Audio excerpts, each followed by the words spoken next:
सातमो दाखलो एक्स बराबर ए by root 2 द्वारा x square plus y square बराबर ए स्क्वेर में कपाता नाना प्रदेशनु क्षेत्रफल शोधो। तो आ वर्तुळनो एक भागनु क्षेत्रफल आ शिरोलंब रेखा द्वारा कपाय छे।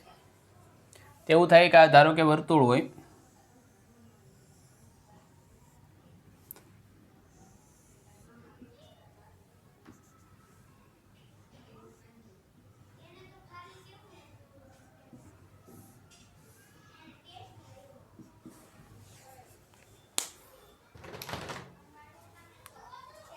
एक्स बराबर ए बाय रूट 2 आ वर्तुळनु क्षेत्रफळ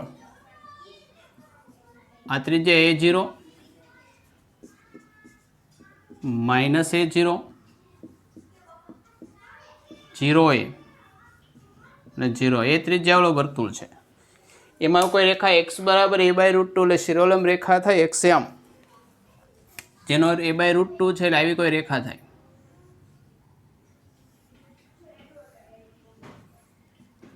एक्स बराबर एना द्वारा कपाયેલા नाना भागનું क्षेत्रफળ એટલે ખરેખર કયો નાનો ભાગ થઈ પહેલા શોધવું પડે। અહીંયા તો જનરલી દેખાય કે આ થશે a બાય રૂટ 2 એટલે ધારો કે a બાય 2 કરતાં ઘણું નજીક થશે। આ જેટલો ભાગ છે તેનું ક્ષેત્રફળ માગેલું છે a બાય રૂટ 2 એટલે આ ગણવાનો થાય। अथवा पहला આપણે આનું ક્ષેત્રફળ શોધી નાખીએ। બે કેસમાં દાખલો થશે, બે શીખવાડું તમને। જો તમે અહીંથી આ ભાગનું ક્ષેત્રફળ શોધી નાખો અને આખું જે અર્ધ ક્ષેત્રફળ છે આખા પાય વર્તુળનું ક્ષેત્રફળ આખું થાય પાઈ આર સ્ક્વેર, પાઈ એ સ્ક્વેર આખું છે એમાં અર્ધું ક્ષેત્રફળ કેટલું થાય એટલે આટલા ભાગનું ક્ષેત્રફળ આ એ સ્ક્વેરમાંથી ઉપરનો પટ્ટો દૂર કરી નાખો તો એક ક્ષેત્રફળ મળશે। એ કેવું થશે? આ એ ન લેવું હોય તો બીજા કેસમાં શું કરવાનું? તો અહીંથી અહીંયા સુધીનું ક્ષેત્રફળ શોધી નાખો, એને આમાંથી દૂર કરો, બંને કેસ થશે।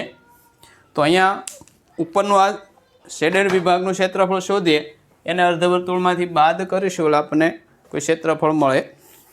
તો આ ભાગ તો ખરેખર રેખા એક્સ બરાબર a બાય 2 અને બીજી આ કઈ રેખા થશે? તો રેખા એક્સ બરાબર ए द्वारा आ वर्तुळ वच्चे घेरायेलो भागनुं क्षेत्रफळ छे, अर्धवर्तुळ गणीए। तो अहींया जे क्षेत्रफळ जो एवो एक्स अक्षनी उपरनो भाग के नीचेनो भाग एवो कोई स्पष्टता नथी। एनो मतलब के आ बधो भाग मागेलो। तो आपणे जे अगाऊ कन्सेप्ट लयो के वर्तुळ बंने आ क्षेत्रफळ बंने एक्स प्रत्ये सममित छे, तो आपणे उपरना भागनुं शोधी नाखशुं। आ भागनुं क्षेत्रफळ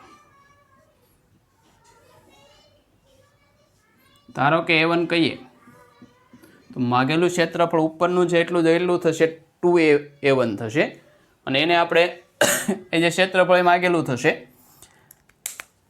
તો જોઈએ તો માગેલ ક્ષેત્રફળ a બરાબર 2 ટાઈમ a1 જ્યાં a1 બરાબર રેખા x બરાબર જ્યાં a1 બરાબર શું થશે? તો एक तो रेखा एक्स बराबर ए बाय रूट 2 तो क्या सुधी जाए तो एक्स बराबर ए एक्स अक्ष अने वर्तुळ x square plus y square बराबर ए स्क्वेर थी घेरायेल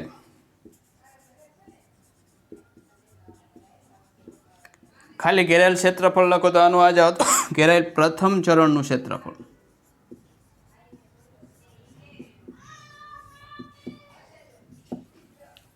तो माटे a1 बराबर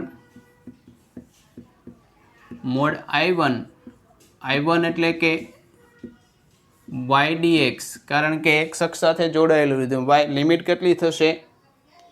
a बाय रूट 2 थी a। तो इंटीग्रेशन a बाय रूट 2 थी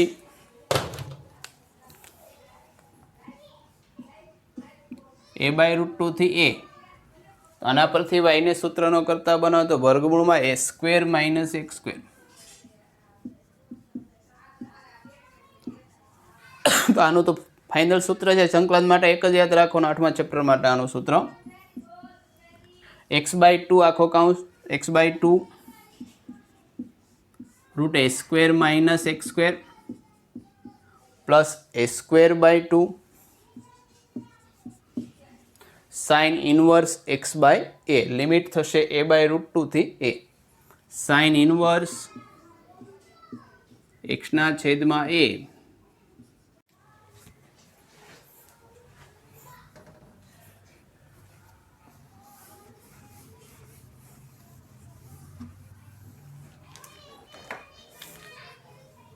બરાબર એ મૂકો તો a/2 a square minus a square એટલે 0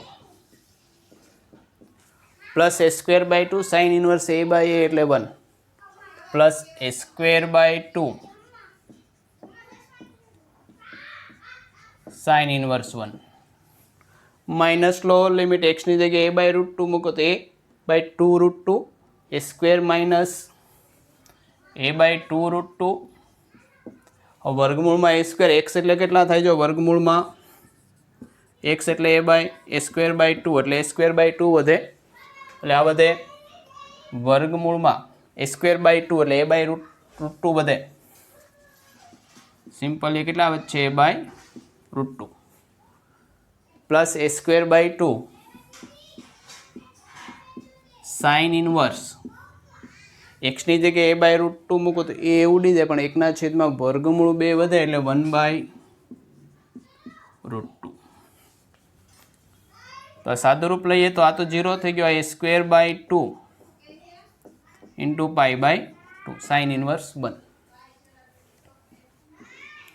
આ 1 ગુણ્યા એટલે a સ્ક્વેર છેદમાં 2√2 એટલે 4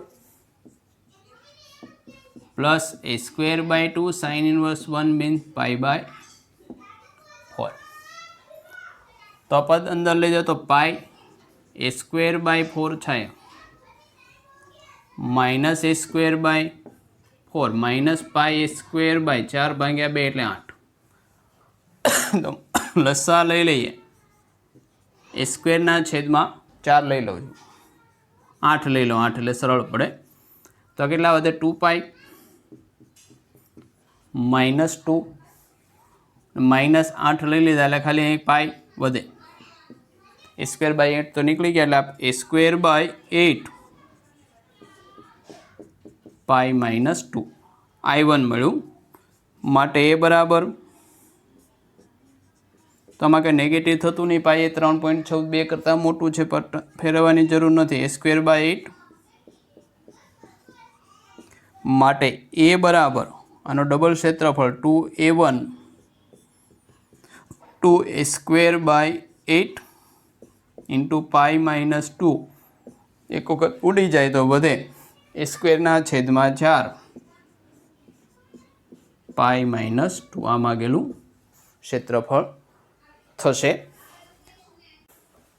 8મો દાખલો એવું આપ્યું કે રેખા x બરાબર a x બરાબર y² ને x બરાબર 4 વડે આવૃત પ્રદેશનું ક્ષેત્રફળનું બે સમાન ભાગમાં વિભાજન કરે તો એ કેટલા હશે એવું છે કે આ બે વક્રો વચ્ચે કોઈ ઘેરાયેલો ભાગ છે એનો શિરોલંબ રેખા બે સરખા ભાગમાં વિભાજન કરે તો શિરોલંબ રેખાનો જે એક્સિયમ છે કેટલો હોવો જોઈએ તો પહેલાં તો આ વક્ર કેવો છે પહેલો જોઈએ x બરાબર y² એટલે y² બરાબર 4x xની સિંગલ ઘાત છે આ વક્ર x અક્ષની બંને બાજુ આવૃત હશે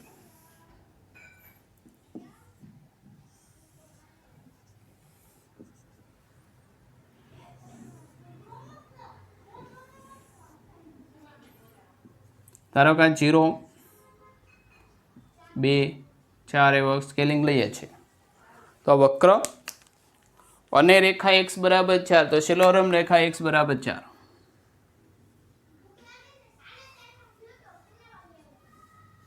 આ રેખા થઈ ગઈ x બરાબર 4 ને એના વચ્ચે આવૃત પ્રદેશ એટલે બધો ભાગ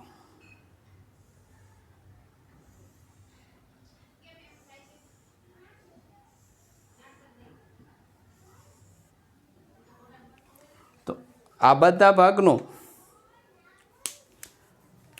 કોઈ રેખા x બરાબર a ધારો કે કોઈ શિરોલંબ રેખા x બરાબર a સરખા ભાગમાં વિભાજન કરે છે એટલે ધારો કે આ કોઈ રેખા x બરાબર a છે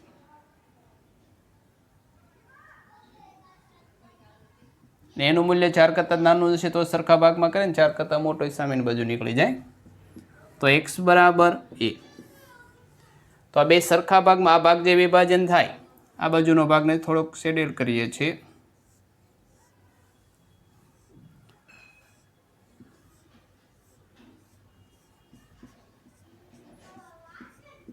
આ ભાગનું જેટલું ક્ષેત્રફળ છે એટલું જ આનું છે, તો એ ક્યાં હોવો જોઈએ? તો એની કિંમત આપણે શોધવાની છે.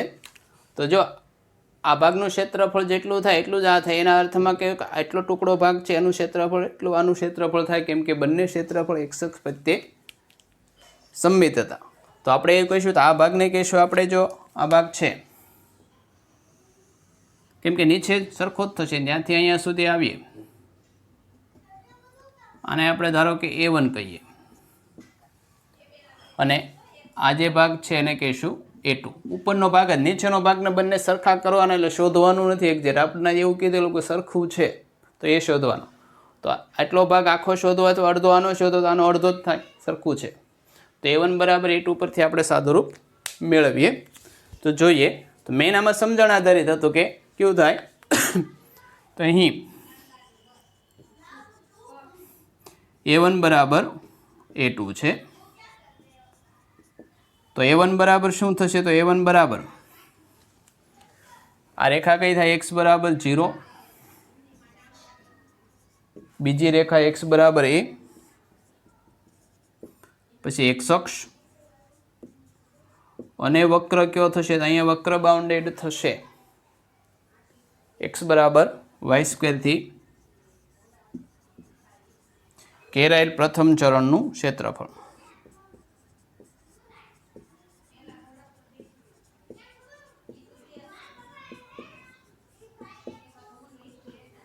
તો આ મોડ I1 કહીએ અને I1 શોધી નાખીએ આપણે, જ્યાં I1 બરાબર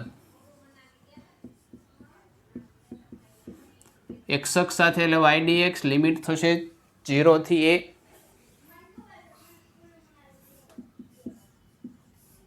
y ની કિંમત કેટલી થશે? તો √x. તો x ની 1/2 ઘાત, નાનું સાદું રૂપ આપો તો x ની 3/2, તો આગળ 2/3,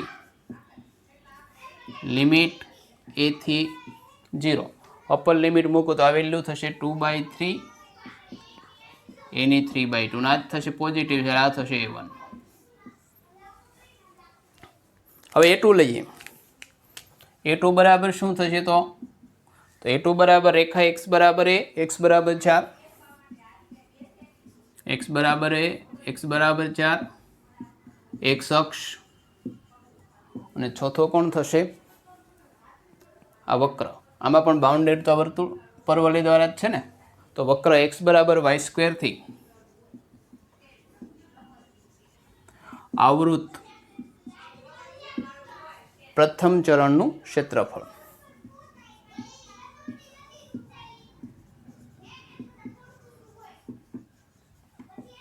અને મોડ I2 કહીએ તો I2 ની વેલ્યુ કિંમત ક્યાંથી લેવાની છે? I2 ની તો લોઅર લિમિટ a થી 4, y dx. તો a થી 4 y ની કિંમત કેટલી થાય છે? તો સિમ્પલ, એ વક્ર તો બંને સરખો જ થાય, x ની 1/2 dx ને x ની 1/2 એટલે કે 2/3, x ની 3/2, લિમિટ થશે 4 to a. તો આ થશે 2/3, અપર લિમિટ મૂકું 4 એટલે 2 નો વર્ગ અને 2 કાઢી નાખો, આ કેટલા થશે? 8 થાય, માઇનસ 2/3, એની કેટલી ઘાત થશે? 3/2. માટે આ કેટલા થાય? 2 આમ જ રાખીએ. માટે A2 બરાબર 16/3 થશે, સાદુરૂપ આપી દઉં, -2/3 એની. આમે આ પદ, બીજું પદ નાનું થાય છે, એ અંદર હતો. હવે એવું છે કે A1 બરાબર A2 છે, તો A1 બરાબર A2 છે. એવું આપ્યું છે કે બંને ક્ષેત્રફળ કેવા હતા? સરખા. આપણે રેખા એવી જગ્યાએ પ્લેસ કરેલી હતી A1 બરાબર A2 અને ક્યાં પ્લેસ કરવાની છે શોધવાનું. તો A1 બરાબર હતા 2/3 એની 16/3 એની 3/2. તો એ સાદું રૂપ આપણે અહીંયા મૂકું છું.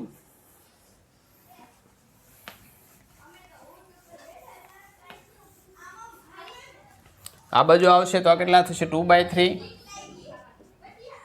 એની 3/2 માઇનસ વાળું પદ આ બાજુ હોય તો પ્લસ 2/3 એની 3/2 બરાબર 16/3. તો 4/3 એની 3/2 બરાબર 16/3 થાય. તો એની 3/2 કેટલા થશે 4 થાય ને. માટે એ બરાબર 4ની કેટલી થાય 2/3. માટે એની વેલ્યુ કેટલી થશે 4ની 2/3 અથવા હજી સાદુરૂપ લેવું હોય તો ઓપ્શન વાઇઝ હોય તો 2ની 4/, કેમ કે 2નો વર્ગ જ ઉપર ઘાતાંક એટલે એની કિંમત 2 કરતાં તો મોટી જ થાય. સિમ્પલી ખબર પડે કેમ કે આ વર્તુળાકાર શેપ આવતો હતો, આ રેખા હતો તો એક્ઝેક્ટ 2 તો નથી. એક્ઝેક્ટ 2 મૂકીને તો આ બધો ભાગ મોટો થાય કેમ કે આ બધો શેપ મોટો થયો એટલે 2થી થોડીક આગળ તો હશે. MCQમાં જો એક જ એવો ઓપ્શન હોય જે 2 કરતાં મોટો હોય તો એ જ થાય. પણ બહુ સરળ MCQ બનાવ્યો તો જ થાય, થોડોક ટફ હોય તો એવા ઘણા બધા હોય. અને આ તો આપણે થિયરિકલ ગયા, નહીં તો ડાયરેક્ટ દાખલો બંને બાજુ ઇન્ટિગ્રેશનથી શરૂ કરો 3 સ્ટેપમાં પતી જાય.